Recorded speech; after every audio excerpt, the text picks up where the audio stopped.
not alone. Rejoice, my friends. We are many. I represent what others fear. Freedom.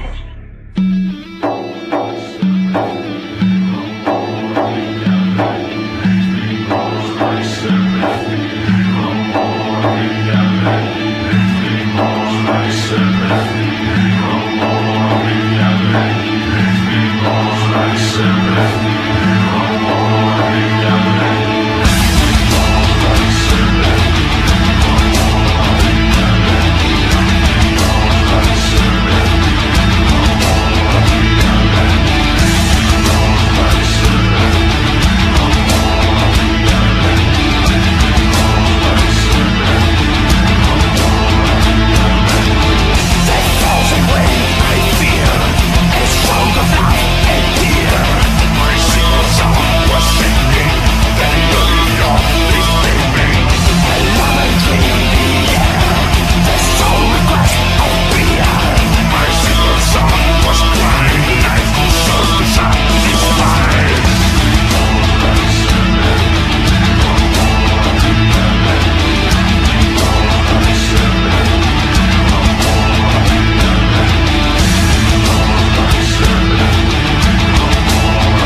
Hello, friends, and welcome to my temple. You are not alone. It's very powerful, and many need to hear this. Isolation happens for many of us. Hiding in the darkness, hiding our altars, not truly coming out and admitting what you do, what you believe. I am going to tell you something. I know a lot of musicians, and I know a lot of people in my area. I've done a lot of video work when I was younger. And I went up to somebody, and I seen them at the grocery store. And I was surprised. I gave them a hug. I found them to be a little distant. I was with my wife. And when they left, I decided to search them up because we are friends on Facebook. They blocked me. I asked my wife, and she said, well, he unfriended me, and his wife unfriended me as well. And I didn't want to say anything to you.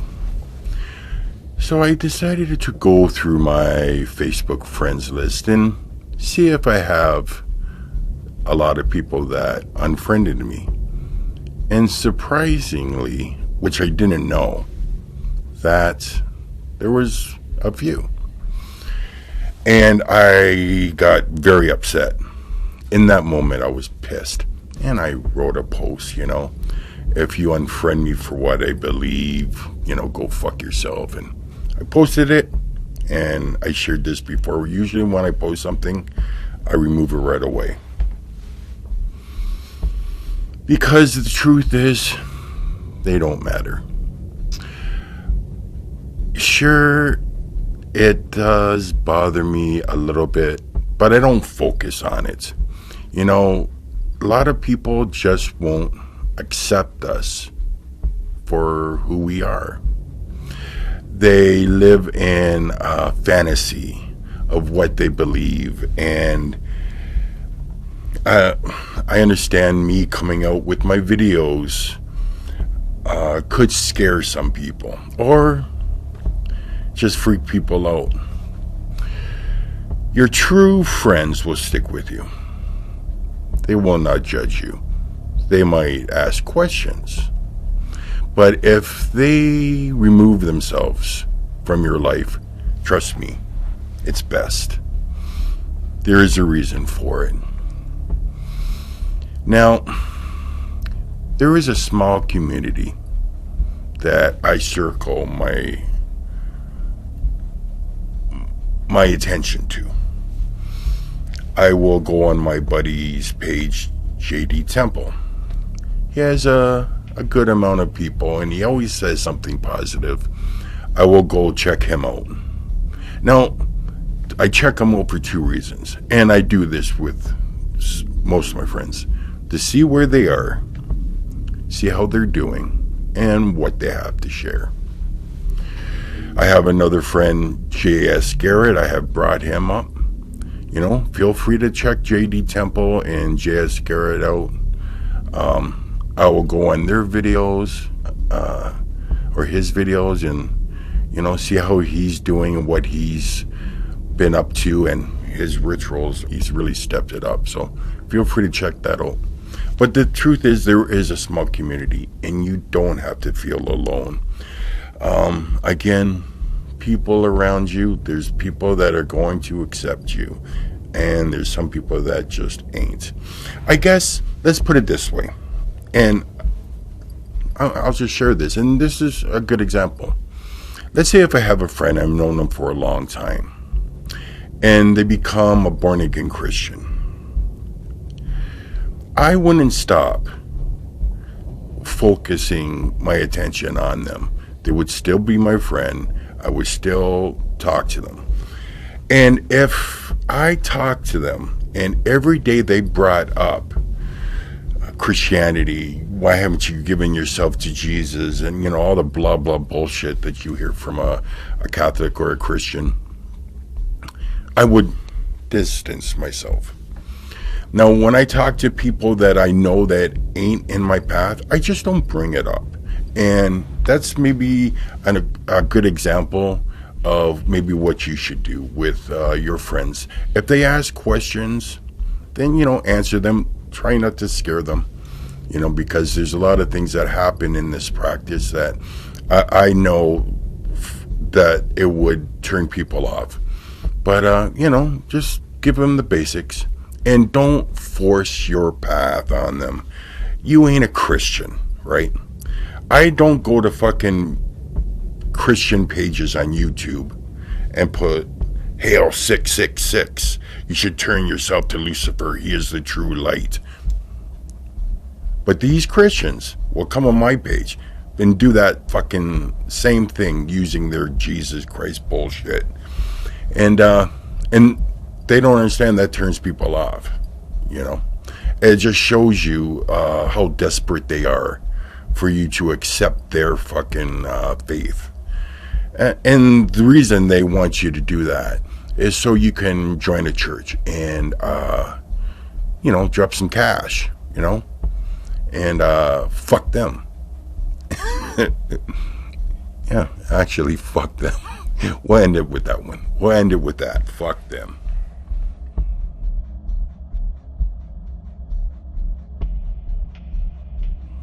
When you go for help and you want questions and you maybe want ritual work, really look at the practitioner that you're interested in.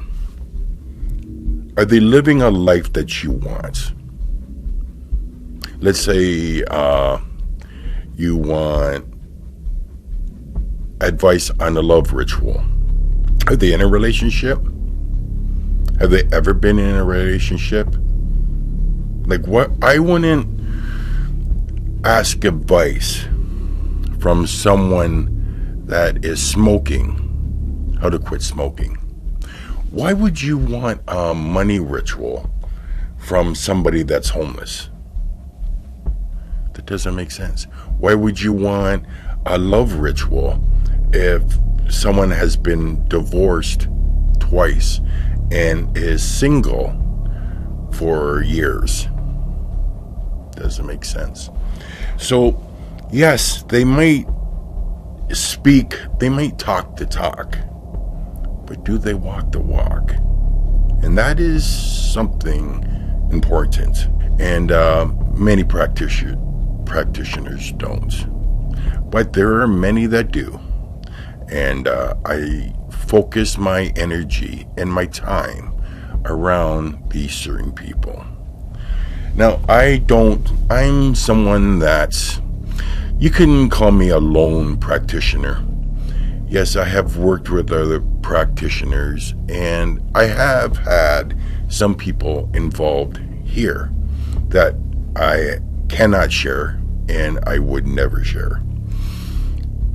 But in general, I focus only on my own rituals myself. I have friends that have performed rituals for me, and I'm always grateful.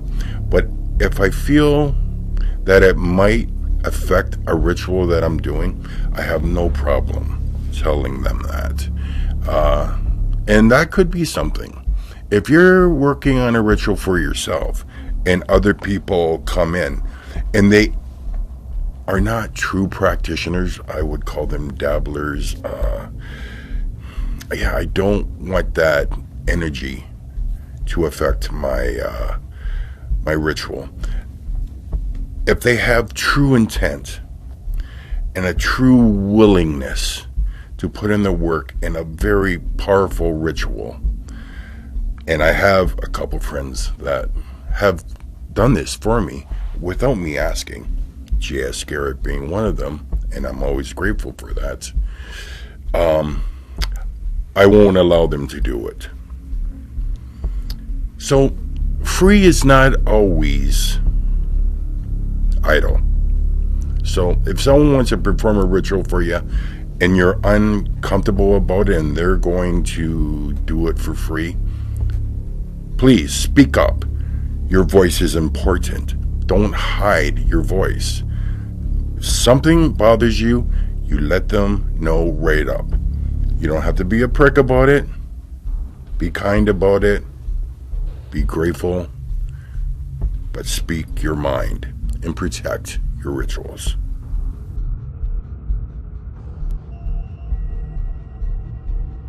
As most of you know, in the sigil on the back there, I've been working with Belial for over a year.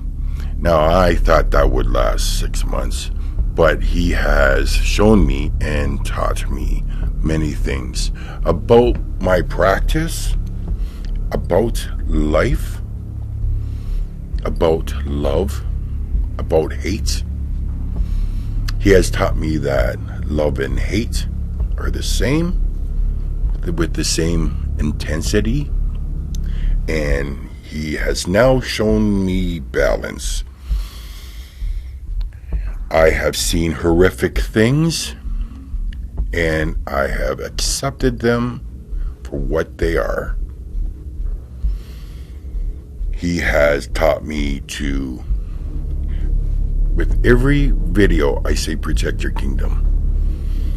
He has shown me the importance of family, how to raise my kids with dignity and not using so much discipline. I do not hit my kids. Belial has told me that is good. I raise my voice, and sometimes I have a bad day and I can freak out. Belial has taught me to bring it back, to look at that child, as a human being, and not just someone that you need to raise, but with feelings and emotions. You can yell at your kid and walk away and not think anything of it, and they will stew on it. They will think that the parent does not love them. If I lose it, I will always apologize to my kids. Belial has taught me that. I have become a better father than I was many moons ago because I have 2 older children. And it's not just Belial. It is Astaroth, and it is Azazel. I have seen wars, and I'm not talking wars on the news. I have visually seen wars. I have seen the damage. And when I try to put a veil together, I try to find the visuals that I have seen on video or close to it and share it with you. Children dying. And I'm not just talking the Ukraine war and the Israel war. I am talking about Africa. I'm talking about Indonesia. I am talking about serious wars that are not getting promoted. I do not know the names of these wars, but I have visually seen it. And Belial has shown me that on repeat to get comfortable with that. To get comfortable with that war. In those visuals.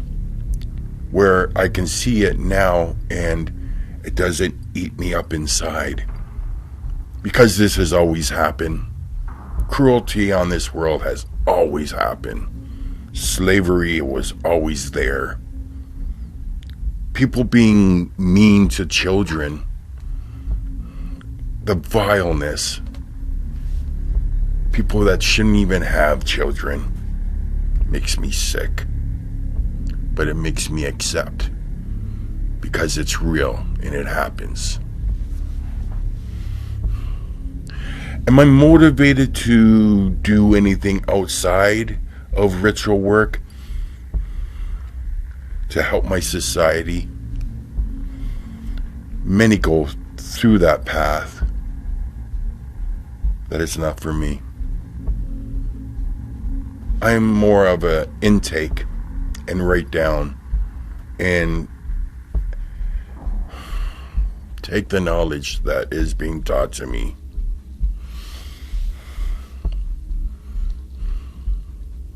I have laughed and I have cried here in my temple.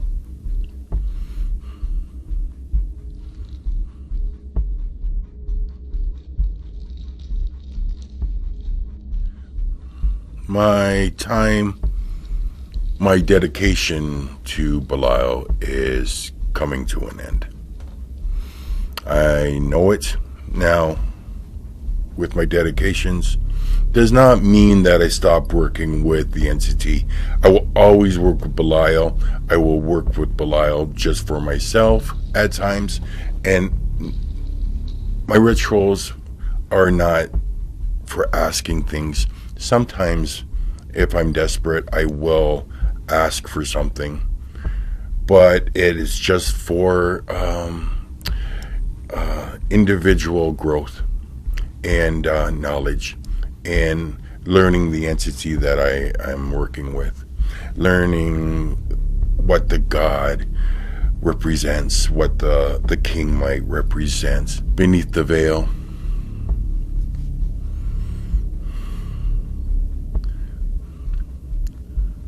I am immersed in this path, always have been. I am very, very deep into it. I went to a wedding and someone asked me about my path, and I told them, well, they said they wanted to watch some of my videos, and I told them, listen, if you get scared or if anything upsets you in my videos, please shut it off. You know, my videos are not for everybody. And I can see that in the comments. Oh, I should also let you know that with those Christians making bullshit comments underneath, you know, repent, Jesus is king, and all that bullshit, or anyone that mocks me, I just want to let you know that I just hide. I just get rid of your comment, and you'll never be able to comment again. This is my home. There's some people that allow it. I am not going to allow the mockery of my rituals and my entities to be seen on my page. Some people will say, well, that's just chicken shit. I don't give a fuck. My page is my page. My page. And when people are interested in this path, I want them to have a positive experience in the beginning, not a negative one, and I won't allow it. There's a lot of things that I put my foot down and I won't allow. I won't allow anyone to fuck with my family, and I won't allow anyone to fuck with newcomers that are trying to find something different in their lives. I believe this is the right path for me, and I believe this is the right path for many. And there's a lot of abuse out there, a lot of bullshit that we have to take, and it's not going to be on my page, I'll tell you that. Fucking the world, let the Catholic and the Christians be that, you know. Fuck on my page, you're not allowed to do it. You're safe here, my friends. There is a lot of things I don't share about my ritual work, but I'm going to share something with you, and it's, some people might do it, I don't know, but I was taught this many years ago. And what it is, before I start my ritual, you can see that I have many candles, and through my rituals, I don't know, I'm going to say maybe 30, maybe. I bleed on the top of each candle before I light my candles. I am immersed in my own blood here. There is consecration going on a lot of things here. Do I recommend it? Yes. And why do I recommend it? Because it works for me. I find it brings the energy and the entity in quicker and more powerful. That's why I bleed on a sigil pretty much every time I do a ritual, and I make offerings every time. There's not really one strong ritual I have performed that doesn't deal with my own blood. So give that a shot. Bleed on the top of the candle, every candle you're using. And I'm gonna just say this.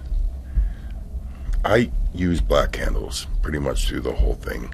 I use one white candle when I do a magical ascent, and I write the sigil on the candle that I channeled through Azazel. But here I'm just gonna say it. A lot of people aren't gonna like it.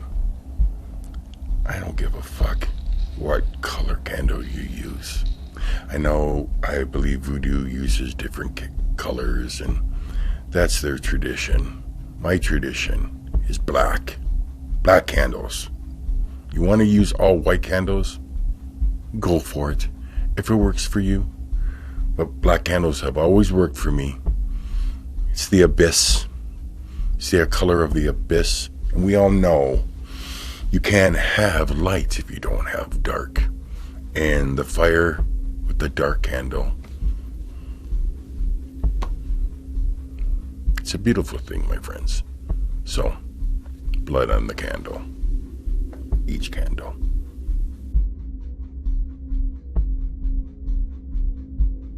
I've had a few questions about why I cover my face through ritual work. Okay, well, because it's not about me. It's number one. It's a humbling of the entity. I am here trying to invoke you to come into my temple. I'm humble that you even allow me to ask you. I am humbled that you come. And I am grateful. So covering my face is to show the entity that, again, this ritual is not about me. It's about you. Some wear masks, ritual masks, and that helps them with their ritual and the invoking. You can look at my covering of my face as a mask. I feel very comfortable doing that. I have done that used this covering of my face for about 6 years now, and it has worked for me. And like I said, it is important to understand that you can be on the same level of the entity, but no, you don't have the same power. It's the entity allowing you to have some of his power so you can push out your intent into the world. I'm not sitting here by myself pushing my intent without an entity behind me. There's nothing I do with my will without an entity. Yes, I make decisions by myself. Yes, I go out into the world and I choose to talk to and I choose not to, and I choose what to buy and what not to buy. But when I'm here always an entity, always humbled, always respectful.